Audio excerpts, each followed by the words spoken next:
آسان طریقہ ہے۔ لوگ عید کی نماز کو بہت مشکل سمجھتے ہیں اور سوچتے ہیں کہ کیسے پڑھیں۔ آسان سی بات ہے، ہم نے 2 رکعت نماز پڑھنی ہے اور اس کی نیت اس طرح کرنی ہے، نیت کی میں نے نماز عید الفطر واجب ادا کرنے کی، واسطے اللہ کے، منہ میرا کعبہ شریف کی طرف، پیچھے اس امام کے 6 تکبیروں کے ساتھ۔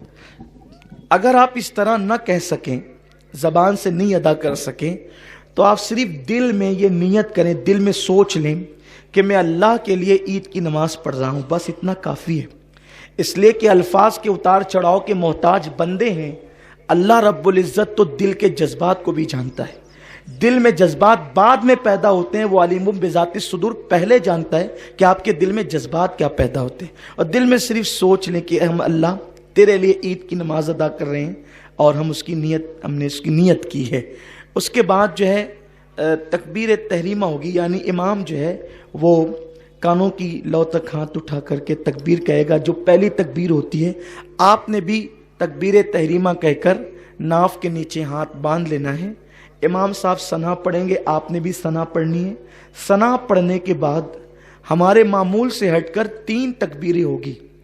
ان 3 تکبیروں میں ہم نے کرنا یہ ہے کہ پہلی تکبیر میں کانوں کی لو تک ہاتھ لے جانا ہے اور چھوڑ دینا ہے، اور دوسری تکبیر میں بھی کانوں کی لو تک ہاتھ لے جا کر چھوڑ دینا ہے، اور تیسری تکبیر میں کانوں کی لو تک ہاتھ لے جا کر ہاتھ کو باندھ لینا ہے۔ 2 تکبیروں میں ہاتھ چھوڑ دینا ہے اور تیسری تکبیر میں ہاتھ کو باندھ لینا ہے۔ اس کے بعد قرات ہوگی، رکوع سجود ہوں گے، پھر دوسری رکعت کے لیے ہم کھڑے ہوں گے تو قرات ہوگی، اور جب قرات مکمل ہو جائے گی تو اب 4 تکبیریں ہوں گی۔ حالانکہ اصل میں وہ 3 ہی تکبیریں، لیکن آپ کو سمجھانے کے لیے 4 تکبیریں ہوگی۔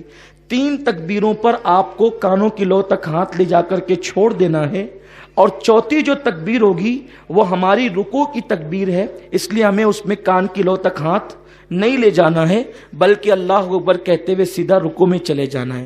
آسان سی چیز ہے کہ پہلی رکعت میں بھی 3 تکبیریں ہیں اور دوسری رکعت میں بھی 3 تکبیریں ہیں جو زیادہ ہیں، لیکن پہلی رکعت میں قرات سے پہلے 3 تکبیریں ہیں اور دوسری رکعت میں قرات کے بعد 3 تکبیریں ہیں، اور پہلی رکعت میں 2 مرتبہ ہاتھ اٹھا کر کے چھوڑ دینا ہے، تیسری میں باندھ لینا ہے، اور دوسری رکعت میں تینوں تکبیروں پہ ہاتھ چھوڑ دینا ہے، اور جو چوتھی تکبیر ہے وہ رکوع کی ہمارے معمول کی تکبیر ہے، اس میں ہم نے رکوع میں چلا جانا ہے۔ پھر اس کے بعد جیسے ہم نماز ادا کرتے ہیں اپنے معمول کے مطابق ہم نماز ادا کریں گے۔